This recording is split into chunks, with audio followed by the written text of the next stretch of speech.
Alrighty.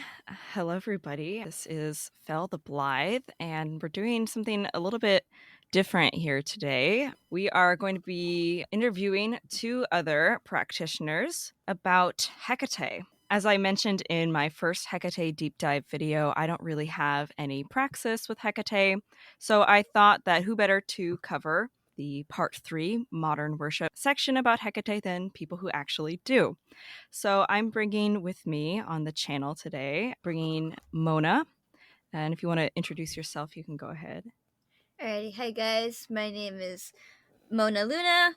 Call me Mona or Luna, whichever one. So I have been practicing just in terms of like my folk practice for I don't even know how long at this point. I started when I was around 16, 17, and I've been doing it up till now. In terms of working and worshiping with Hecate, that came very recent, around a year or two ago. I've spent some time in the occult community, but haven't really dabbled into Hecate until again just recently. Most of my practice revolves around uncovering family traditions. So I have indigenous roots on both sides of my family. Indigenous roots in Mexico, I should say. My mom is indigenous from Mexico. She's actually an immigrant. So a lot of my family practice is kind of like underneath this shadow. It's a whole long story. TLDR, Catholicism makes it hard for me to connect with that. So a lot of my practice involves a lot of curanderismo practices and uncovering some brujeria aspects, but I do have some little bits and pieces of other types of folk practices sprinkled in the mix. So yeah, that's me. All right. And I'm also joined by Kateri. So if you want to introduce yourself. Hi, my name's Kateri. I am a folk practitioner. I've been dabbling in paganism for a long time, since about 18 or 19 or so. I'm 32 now. I am a professional tarot reader, and I've been so for 14 years experienced. Although I've been a tarot reader for a minute, I never quite really dug deep into paganism until just really recently, which was 2020. However, with my experiences with the goddess Hecate, I did find that my personal practice has flourished significantly. For myself, I am an Indigenous First Nations woman from Eastern Canada, Mi'kmaq Nation. A lot of my personal practice is, again, folk in nature. Usually things that has come through me, just generational and such. The last few years, I've really kind of dug deep. Awesome. Alrighty. So we're going to have a bit of a three-form Q&A here. And if anyone has any further questions, you can put them in the comments and I can pitch them to you too, and then maybe answer with some of your replies in the future. Mm-hmm. The first question that I want to go over is, how did each of you come to Hecate, or did Hecate come to you? I actually came to Hecate very early on in my practice. I was maybe 17 going on 18, so it was like I just started practicing witchcraft and diving into like folk magic and stuff. I came across like this like little like post about Hecate, and then I started to look her up here and there, like on my own on Google, like doing whatever I could in terms of research at the time. And I was like, oh, well, maybe I want to dip my hands into deity work. So then I sat down, lit a candle, said a little prayer, and I was like, hey, Hecate, like, if you want to work with me, you could drop by whenever, you know? I did not get a response.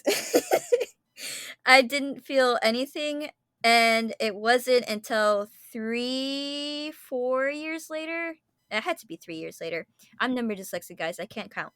So it was around, I want to say like 2020 is when I started to feel another presence, and I was like, oh, well, there's like this inkling inside of me, like maybe this is Hecate.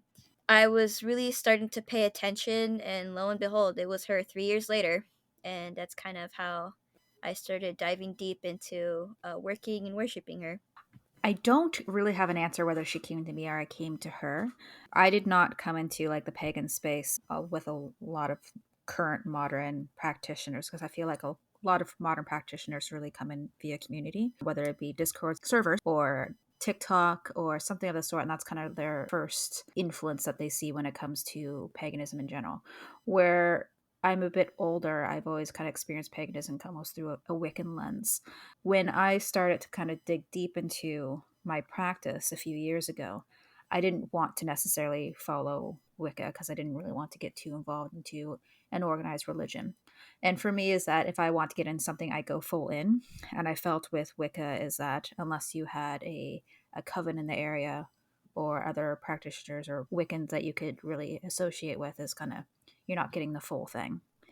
So I was trying to find what I call alternative witchcraft, because Wicca was always such a thing that kind of impermeated witchcraft at least 5 or 6 years ago. It's not like the community it is today. And just kind of looking around things, I originally actually started it with Thoth, is what I kind of pulled into, because I was always had an interest, again, digging deep into things, the educational aspect, finding a lot of history. So having a god of basically education and the moon was very important for me. So I really kind of first started. My personal experiences with Thoth were fantastic, but I just wasn't clicking by any means. I still have a lot of respect for Thoth, but what ended up happening with Hekate, or Hecate, however you want to pronounce it, it was actually Christmas of all things. Huh. My spouse was seeing that I was being more open about my practice, because although he's known I was doing tarot for a long time, it was definitely that aspect that was not very religious in that aspect.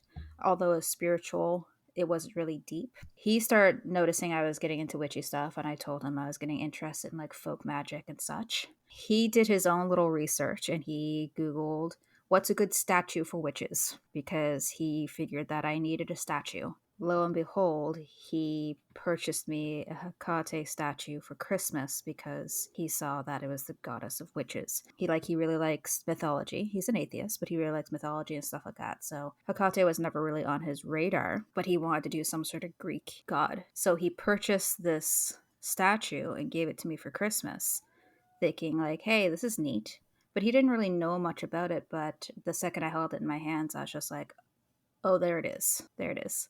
And it was very interesting how it came. So don't want to say that was the case that she came to me, because I felt that like when it was in my hands, that I was calling out to her at that point. It just kind of felt right. Yeah, that's really interesting. Go your spouse. That's so supportive to do something like that.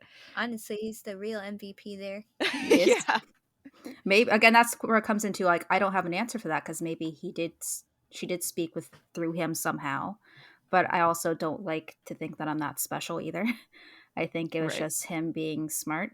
Yeah, I actually had a very similar experience with Athena. I had been thinking about Athena for like a long time, and she just always it always seemed like it would make sense, but I just didn't know, like, I don't know. And then my best friend sent me this necklace that I wear every day, and in all my videos it's a little coin of Athena. And just like since that moment, since I held that in my hand, I was like, oh, this feels right. For me personally, is that I'm secretly like a little punk kid.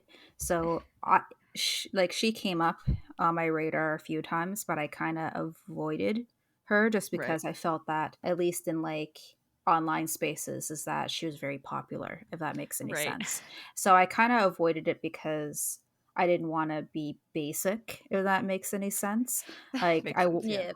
I again, even though I'm doing paganism, which is not a mainstream religion in any way, shape, or form, I still had to be the weird kid, but it didn't work Right. out that way. It's funny. I've actually heard that from a couple Hecatean practitioners where they like specifically didn't want to do anything with Hecate because she is very popular, but they ended up engaging with her anyway, which I find kind of funny. I feel like that's almost like her MO at this point, because I hear that a Yeah. lot too, where people are just like, I don't like again. I think that just with her, some of her natures, where she kind of like is really attracted to people who are kind of like the outsider. I think it just kind of Mhm.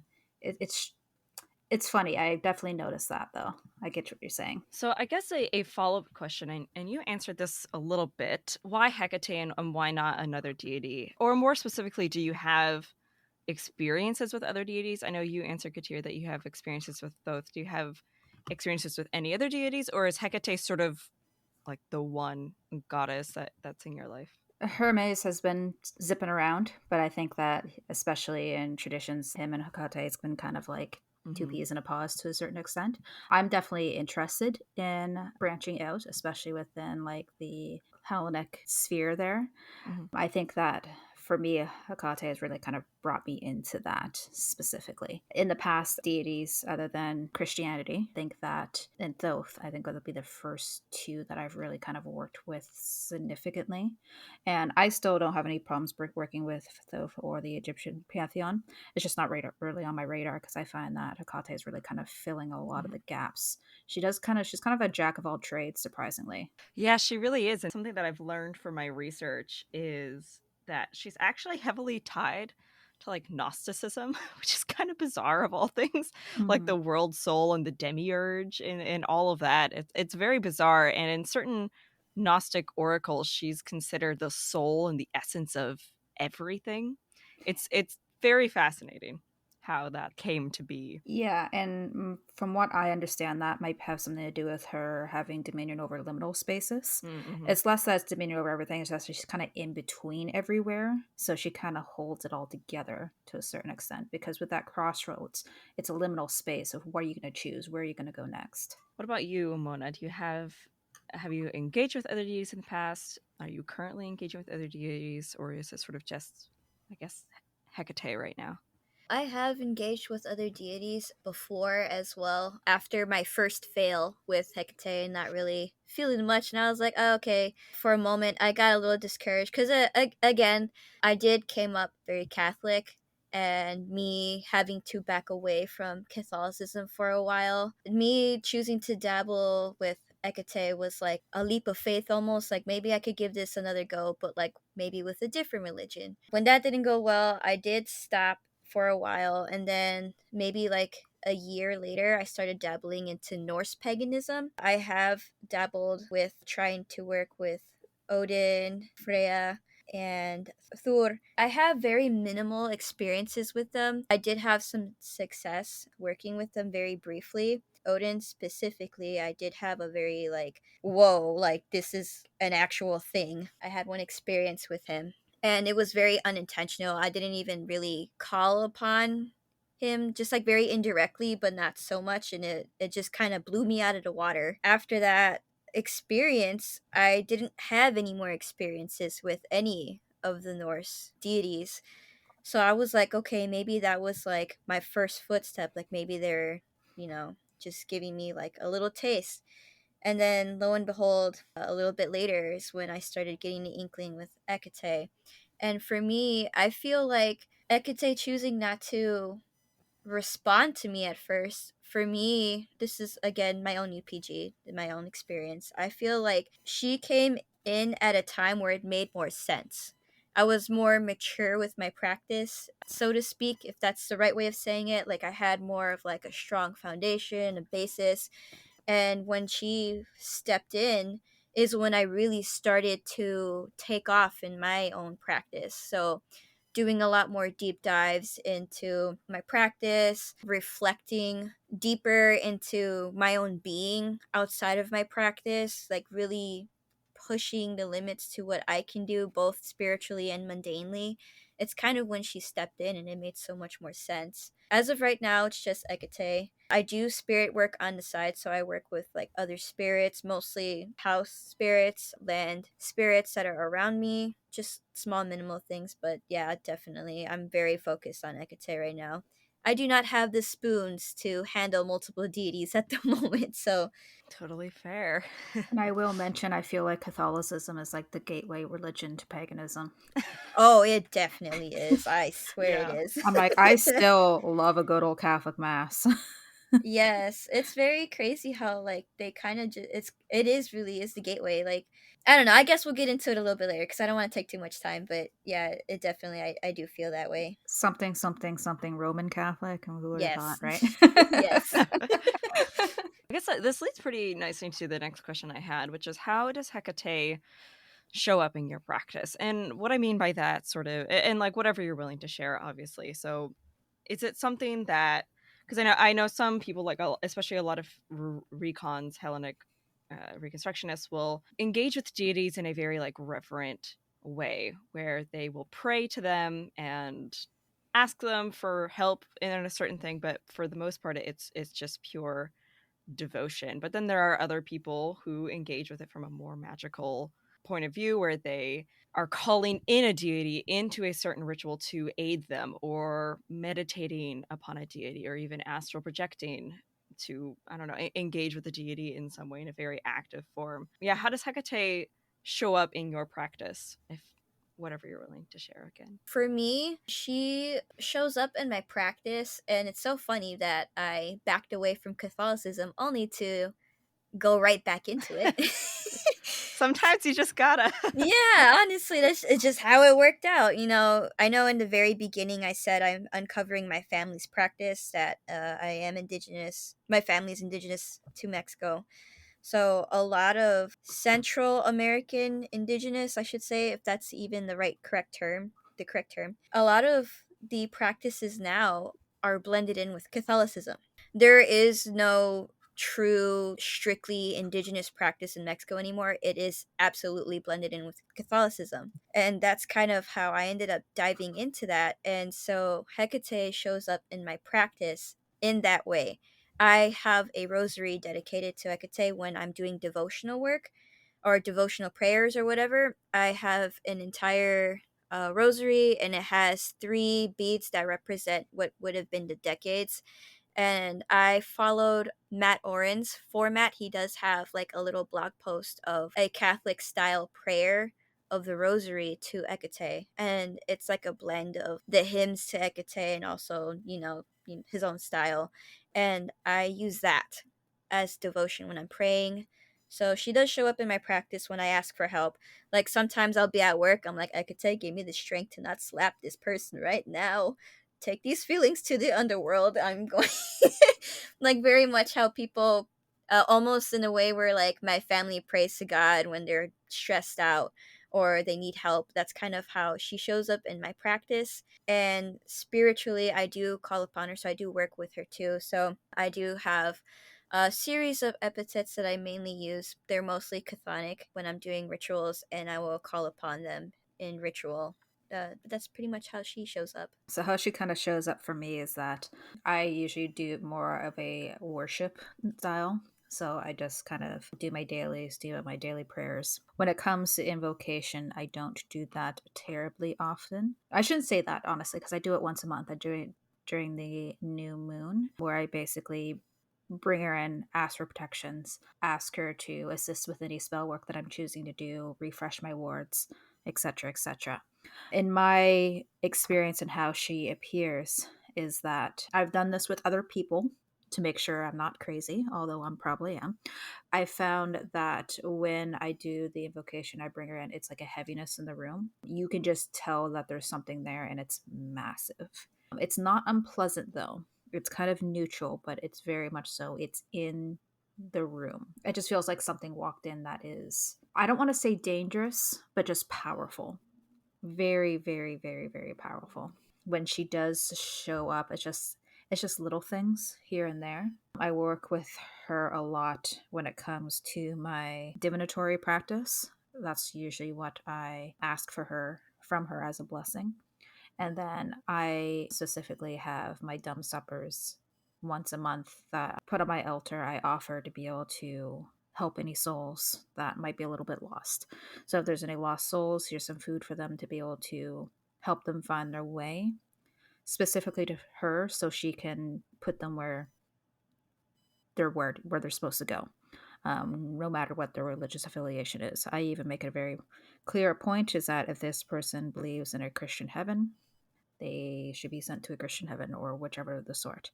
So that's how she works in my practice, is that I make it a point to help her fairy souls, and in turn I ask for her blessings or her curses, depending if anybody pisses me off. It's always good to have both the blessing and the cursing. Yes. That's very interesting. The idea of, because like the idea of the 𝙆𝙆𝙣 is a very common one, and that's very interesting though. The idea of helping the souls along, because traditionally the 𝙆𝙚𝙣 is more like apotropaic, where you're like, Hecate, get these souls away from here, as opposed to a more compassionate view of helping them go to where they're going. So I guess speaking of the 𝙆𝙆𝙣, the new moon ritual that is often done to Hecate, Kateri, you said that you do a dumb supper of some Yeah. kind. What about you, Mona? Do you do any sort of new moon special thing for her at all, or not really? I do when I can, especially when I have the spoons to do it. Sometimes it's just not viable. But yes, I do dumb suppers, 𝙆𝙆𝙣. I definitely do those too. Should set the expectation. I don't do this every new moon because I am lazy. It's sometimes I just want to play Pokemon, and that's okay. But I found that also interesting that you said that in other practices is basically considered a banishing thing. Mm-hmm. For me, it's very much so. If somebody's lost, I don't want them around here. And again, it's kind of benevolent in a way where I'm like, you need to get out. You need to go where you need to go. I generally only reserve my like big banishing to anything that might be malevolent, strictly because I want to be able to save that expectation. It's almost like when you're punishing a child and you don't actually follow through the punishment, Right. then they're not going to respect you. So Right. for me in my practice is that I make it a point that I'm in control here, but I'm not going to be nasty to you unless you give me a reason. And then look out. Yeah, honestly, I kind of agree with you too. Like, as much as I see 𝙆𝙆𝙣 being said as like a banishing, I kind of almost viewed it the same, where it's like, well, yeah, you're like getting the souls away from you, so to speak, but like you're also kind of helping them along. Especially like I know at 𝙆𝙆𝙣, it was kind of like when you leave your offerings out in the open, they are left out to the elements, whether that be animals or people that are eating that food. And that kind of hits home for me for like personal reasons, specifically, like people taking the food offerings and eating it. Like I've always seen that as more like helping, like facilitating. Like anytime I do like any type of banishing on a 𝙆𝙆𝙣, I don't really see it at the end of the ritual as like banishing, so to speak, but like putting it to rest. Like, Right. all right, I'm moving you along, it's time to move on. And I feel like in my personal practice, the reason why I do it that way is that in my experience with spirit work is that a lot of the souls I come across are more lost. Maybe they didn't have a whole lot of faith in life, or they were very confused, or they don't feel like they deserve to move on. A lot of malicious spirits, especially human in nature, they're not as common anymore because although this is a terrible time to say this, everything going on in the world, but I feel like humankind to a certain extent has gotten better overall. I don't experience that as often. And when I do, again, I'm pulling out the big guns at that point. And because I don't have to pull out those big guns all the time, I feel like I'm a lot more powerful when I do have to do a big banishing because I'm kind of reserving the energy for that. I also feel sometimes too, like the urbanite, talking about like spirits and malevolent spirits. I think too the urbanization of the world. I think in some ways that's something that as a city dweller who used to live in the country, that's something that I have kind of noted. That's very interesting. Like I used to live like deep in the rural woods. I remember having to deal with like a malevolent spirit, and we also had a malevolent spirit at my school. And then I came to like a big city where you'd expect there to be a lot more spirits wandering around, and there are, I guess, but there's just almost like so much going on Yeah. that it's just something that I have noted a stark change in the energy that in that way. I also have experienced that because I have also grown up in a very, very, very, very rural area. And land spirits, when they're kind of untouched by urbanization like that, are very powerful. And they can almost kind of amalgamate from like generations past, Mm. and they can get nasty quick. I feel that in more urban areas, again, I feel people are more lost than anything just Mm. because they're just Mm-hmm. like, oh, I'm gone now. But what about my taxes? What about my kids? What about this? They're more or less just confused more than anything. And again, that's my personal experience. What's one of your favorite aspects of Hecate, or an aspect that you engage with the most? She is an interesting deity in that she is both Oranic, heavenly, but she is also chthonic. And she's both because she lives in between in a lot of ways. So And like even as I know, like I personally have some UPG aspects of certain deities, so those can be if there's any that you have, I don't know, that she has revealed to you that you'd be willing to share as well. So I feel like my personal favorite is, I feel like a lot of people associate this with her being in the middle world, or like in between, heaven and the underworld, is the guide. Mm. That really spoke to me, especially because feel like throughout my life, I know for a fact I am the black sheep. Like everywhere I go, I've always felt like I'd never fit in. I don't know where to go. And for a long time, I've felt lost. And when I've dove down, learning more about her and stuff, like learning about her as the guide really spoke to me. So, as much as I like to work with her chthonic epithets when I'm doing rituals and stuff like that, her guiding me, showing me what to do, where should I look or where should I go, not necessarily like, and in my experiences, like she is not a hand holder. She will just be like, "Here's the tool. Go figure it out. Call me if you need me. Goodbye." And even though she's like very like hands off, but like her just silently kind of pointing me around of where I can go, like that has always spoke to me so much more than the other works that I have done with her. It always intrigues me how she's able to do that, where like she's not necessarily omnipresent, but when you really really need her, or if you really really need to seek guidance, like she's there and she knows exactly how to go about it. It's very mysterious and strange, and it always intrigues me. For me, this is a little bit of UPG, unverified personal gnosis, because it doesn't really come up. But in my first invocation and basically devotion to her, I asked for divinatory favors. I shouldn't say powers because that's way off, but I basically asked for foresight. Because when people usually invoke deities like that, they're asking for prosperity, they're asking for healing, they're asking for banishment, etc., etc. I specifically asked for foresight. Where she is a goddess of the crossroads, that's a really big aspect that she kind of came up for me, is that being able to consider possibilities. So in my practice of tarot, she's come up quite a bit when I'm reading the cards, because cards can be read many different ways, but I'm always pointed in the right direction because I asked for what's the path to go down when there's many paths in front of me. But I found that aspect of all knowing and being able to basically see all of the possible outcomes to give basically a strong pull towards that is what I've asked from her. And I feel like that's an aspect a lot of people don't talk about is the crossroads portion. A lot of the crossroads is kind of brought into her practice. Like I see that a lot, people bringing things to the crossroads and saying that she's a goddess of crossroads. I don't feel like a lot of modern practitioners actually know what that means and know how to actually work with that. So the crossroads portions, it's really kind of touched me in a way. Yeah, it's interesting that you bring that up, and I think again that has a lot to do, I think, with the way our modern world tends to be. It's like we don't, even if those of us who like walk to, I don't know, various places in the city, the idea of a crossroads is one that is not really experienced. Or like if you do experience it, like a major crossroad, a literal crossroad, you're kind of in the car or Yeah. something like that.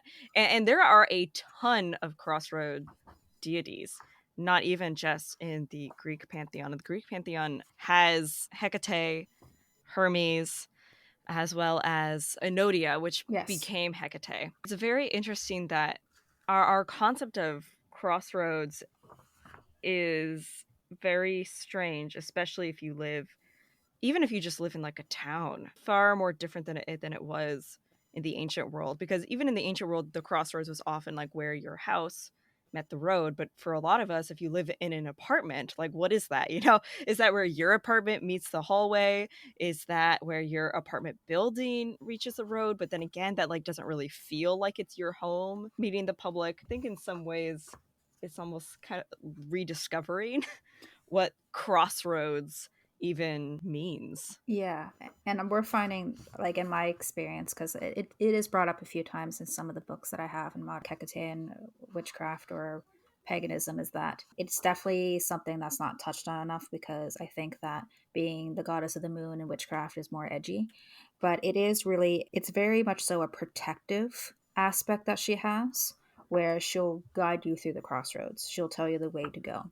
And it's basically means of the path, like Enodia, Right. and it really does kind of give you an idea of like where not to walk down. When I started all this, I used to live in the more urban area of my city, and I've always called upon her to make sure I get home safely. So I would say that for my practice, it's definitely more on the heavenly side. I find that I really kind of pull into the protection aspects of it all. So just pulling from my own experiences, I said in the beginning, I don't really have many experiences with Hecate. But I do remember there's basically a ghost town near where I am, except it's all leveled, but all of the old roads are still there. And on Halloween, because sometimes you just gotta be that that edgy occult practitioner. On Halloween, me and Yes. my friends went and we were like walking through there, and I just remember coming to this big rock that marked the crossroad in this town. And this town I think was abandoned sometime in the 1800s, but had been there since the 17th century. And I remember coming to that crossroads and just like feeling something that I couldn't even quite explain. It wasn't even like a presence, but it was just this turning point, this something that was there that I was just kind of startled by, this very literal crossroads in the middle of the woods. I know these guys like talk a lot about like rural areas. Like, I'm just a city kid. Like, I Yeah. grew up in the city. I've never left the city. I don't know what anything is outside of my city. I feel like I'm trapped in a concrete jungle every day. But there is one experience, and it wasn't even really like the woods, but just relating to like crossroads. My cousin, I connected with him after being estranged to him for I don't know how long, and he really likes hiking, and I've always wanted to hike. Like, even though I lived in a city, I knew deep down inside I want to go camping, I want to go hiking, I need to connect to some nature. And for me, growing up, that used to be this little pit of sand, of broken concrete, and a little twiggy like tree that I would just sit by. That was my nature for a very long time. There is this path that my cousin found, and he's like, "Oh, let's walk down this way," because he's very much like an adventurer. Like, he grew up in Boy Scouts, so he's like, "Let's just go wherever. Like, if something happens, I know what to do." So I was like, "Okay, I'm trusting you." It was a very surreal experience. It wasn't even like a formal path or whatnot. Like, it wasn't paved purposely like the rest of the path was, but it was like this little pathway in the grass, like a three-way. You got your left, your right, and you got one that's just going in a completely different direction. He's like, "Let's go down this way." So we go down this path, lots of hills that we had to climb, and as soon as we got on top of one of them and I looked out, I definitely felt something with me. It was very strange. I always joke around that I am spirit deaf, that I cannot sense spirits. I don't know if that's because I live in the city. This definitely felt different. I felt like something was there, and it I got this feeling in my chest, and I looked out.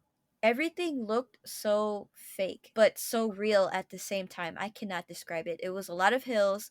The sky looked almost too perfect. Something deep down inside of me was like, "You're going to feel this again, and you're going to know who it is." I was like, "What is this?" But that was probably like my one and only time I've ever had any experience with the crossroad, and I hope that I'm able to feel that again, because that was scary and exhilarating at the same time. I wish I could describe it more. I wish I had pictures. I didn't even take pictures. I was just dumbfounded. I have like a little more of a mundane experience with Hekate. Was when a family member came to visit me, and they're getting interested in the craft, and I was showing them and teaching them things. They asked me to assist them with a spell, so I did. They were interested if I decided to invoke Hekate, and I'm like, yeah, you know what, let's do it. And that's where I said, you know what, I did this in front of somebody else to prove that I'm not crazy, because she felt it as well. And it was during the full moon, and we were outside like the whole night. We went inside to do the spell, and we came out, and there was a gold ring around the moon, and as we know, saffron veiled. That was fascinating, because she was the first thing, she pointed right at the moon. She's like, what is that? It was very interesting to see it kind of manifest in the reality, that gold ring, because for me, I associate gold with Hekate quite a bit. When you look at like the early Chaldeans who were very much in many ways like a Hecatean mystery cult, who were also kind of weirdly Gnostic. They viewed, and this is I think even mentioned in the Greek magical papyri as well, that when the goddess is manifest, and this applies to any god or goddess, that like the earth trembles or something will happen. There will be a sudden storm or the earth will shake. And so I think it's interesting when that does happen in real life and you're like, "Oh, like this is I don't know, Yeah. more than what's going on here." We both felt very peaceful about it. Like when we went outside, it wasn't like shocking to us. We just kind of pointed and we are just like, oh, hi. Which was interesting because it was such a phenomenon, but we didn't consider it. We're just like, okay, we understand. Because again, she was very clearly in the room.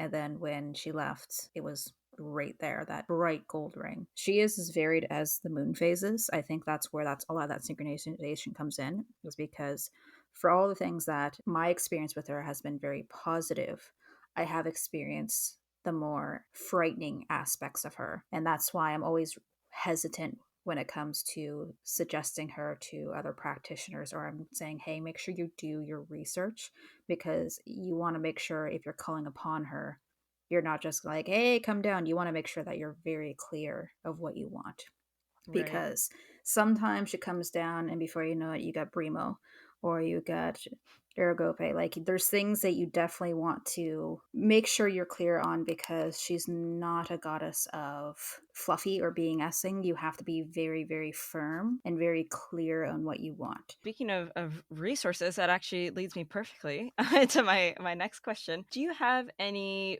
favorite resources, books, websites, etc., that helped you when you were getting into your practice with Hecate? Or just, I don't know, something that you would recommend? Like, it doesn't have to be academic or anything, it could be a blog, but something that has helped you. Ooh, I am always screaming about Temple of Hecate. That book, just for whatever reason, like there, I mean, there is like a little bit of history here and there, but honestly, like that book is very centered on like ritual work and actually getting hands on with working with Hecate, which is something that I was really looking for because I kind of have my own take on worshiping her and stuff like that. Like that gave me the greatest format or like the foundations to making my own and just like formally like introducing myself to her before I started bending the rules. You know, you got to learn the rules first before you start breaking them. That was like one of the more prevalent ones and ones that I still refer to a lot. Yeah. Yeah, Yeah, there's Hecate like liminal rights. yeah, there we go. That one. That one. I love that one too. Like that one accompanied with Temple of Hecate. I always, if anybody's willing to go deep dive with Hecate, I always recommend those. So I have 3 to 4 books. I'm going to start with the most accessible and kind of go up there. So the first book, of course, going to be Hekate or Hecate Liminal Rights by Sorita de Este. That is kind of a little mini primer about a lot of the history and basically a lot of things that the mystery cults have done in the past. Well, Circle for Hekate, it's more of a deep dive into the history. And I feel like before anybody starts kind of getting really into any type of ritual work or invocation or anything of the sort, and this is not just Hekate, I'm talking any deity, knowing the history first is important. And I think that Circle for Hekate is that in between a casual book and an academic book. It's right there in the smack in the middle. So it's not going to fry your brains like an academic study would be, but it's not going to baby you either. So between those 2 books is where I would start. If you had to choose one, definitely go with Circle for Hekate, just because it is more in depth. Now, the mid tier, the intermediate book, would be the Liber Chthoniya, and that is by Jeff Cullen. This is more of a modern slash traditional witchcraft version of Hekate. So when I say traditional witchcraft, I'm talking like blood and bones. It has a lot of necromancy and things of the such, a lot of baneful magic, a lot of baneful herbs. But this is kind of going into the witchcraft aspect. My third suggestion, if you get a hold of it, because they only print them so often, would be the Hecatean. by Jack Grail. Again, that is more of a deep dive into a witchcraft type worship of Hekate. It's an instructional book from beginning to end. It gives you literally a daily practice to getting to the point of full devotion. The only reason why I would not recommend this is that with this being a lot of traditional witchcraft, it does go hard and deep. A lot of these ingredients, a lot of these things I'm going to have a hell of a time getting a hold of. But at the very least, even if you're not interested in following that practice, at the very least kind of getting a hold of it and reading it, to just because it does take a lot of inspiration from a lot of the mystery cults. Those are some really excellent recommendations. I have not read the Hecate, but I saw someone who got a hold of it recently, and they were elated because it is very hard to get a hold of from If it from was what on I've one of the told. Discord servers, it was me. It actually was someone else, believe it or Was not. it? Okay. Yeah. Lord knows I've been trying to get that book. When I saw you had it, I was like, oh my god, I'm so jealous. It always comes when I don't have money, so. Oh no. It hurts. And yeah, and it goes, I wouldn't say it goes quick, but it's definitely like pre-orders are open for a week and good luck. But from what I Jeez. understand, they are planning to like continue to do printings. Alrighty, so we're coming up towards the end here. So before I get into where everyone can find you guys, any final thing that you would like to add about Hecate, your own personal experience with her, your own personal thoughts about working or worshiping her? Oh, yes, to add on to what was said earlier, definitely don't mess around and find out with her. Don't do it. I did that. Don't be like me. I'm not gonna be that person where they're like, deity work isn't for beginners, or worship, I should say. Worship and work are two different things, in my opinion.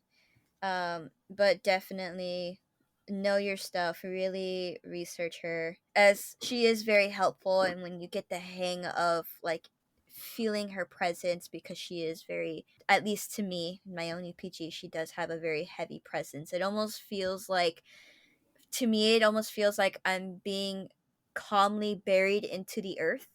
I don't know if that's Mm. because I work with more of her chthonic traits. That's pretty much like my experience with her, but it is a lot to take in, especially like if you're someone like me that doesn't really have a whole lot of experience with feeling the presence of spirits. Again, I've mentioned before, I joke around that I'm spirit deaf. I wouldn't say so much anymore because I have opened myself up to it a little bit more, especially now that I've been working with Hecate for going on 2 years, 3 years. Opening myself up and getting used to that. It's just a whole different ball game. So yeah. My last thoughts is that I've definitely softened my stance on this, just especially understanding a little more about Hellenism and how they kind of approach their deities. Worship is fine. Anybody can worship. It's not necessarily an intermediate or advanced thing. But when it comes to witchcraft or paganism practices, that usually generally goes a lot deeper, especially when it comes to invocation and stuff like that. If you're doing any type of working with a deity, especially one as ridiculously large as Hekate, I would definitely say that you need to have your will ironclad, because I think that's a lot of things. A lot of times, what ends up kind of throwing people off is that they start something with the goddess, realize that, oh, hell, she's actually here, and then everything starts falling apart. And I feel like that's kind of where my relationship with Thoth kind of started going downhill, because once you start showing up, I was just like, holy Christ, what was that? And it's you can't really experience that with Hekate, because she will walk all over you. And I think that's just more of a deity work thing in general when you're working with compared to worshiping. Alrighty, so now I'm going to give you each time to shout out any of your socials that you want to. I will start with Mona. You can find me on YouTube as Ramona Luna. That is the full name. My full name, I should say. Ramona Luna on YouTube. And I also do like a side thing aside from like spirituality. I play video games on Twitch under the same channel name, Ramona Luna. Instagram, Twitter. Twitter's more like fun posting things. Instagram is more related to spiritual work and stuff like that, like my YouTube. You could find me on Instagram at Mona.Lunita, so it's Lunita. And then in Twitter, it's Mona_Lunita. So there's two different ones, but yeah, that's where you can find me. Yeah, so I have my finger in a lot of pies. Specifically, you can find me at venoxes.net. That's VENNOXES, where I do offer tarot readings, whether we can arrange a live Zoom reading or I can write up a PDF reading for you. So you can find me at Venoxes almost everywhere.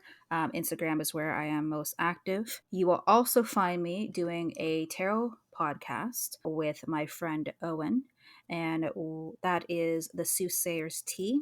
You can find that almost anywhere. So between my tarot reading service and my podcast, you will see or hear me around. Awesome. Well, thank you both so much for talking to me about your practice and your relationship with Hecate. It's definitely been very illuminating as someone who has not really ever been in that realm. And I hope that my listeners, I guess they're listeners today, maybe they're also viewers, I don't know, subscribers, what's the word? I hope they also find entertaining. And also, if they have any questions, I will probably message the both of you and then I will respond to them. Or if you're in my comments and you see a question that you want to answer, go ahead. Absolutely. But yes, thank you so much for coming out. And I will see the rest of my subscribers in a couple of weeks. Thanks, everybody. Yeah, All right. thanks. Hooray. Bye. Bye. Bye.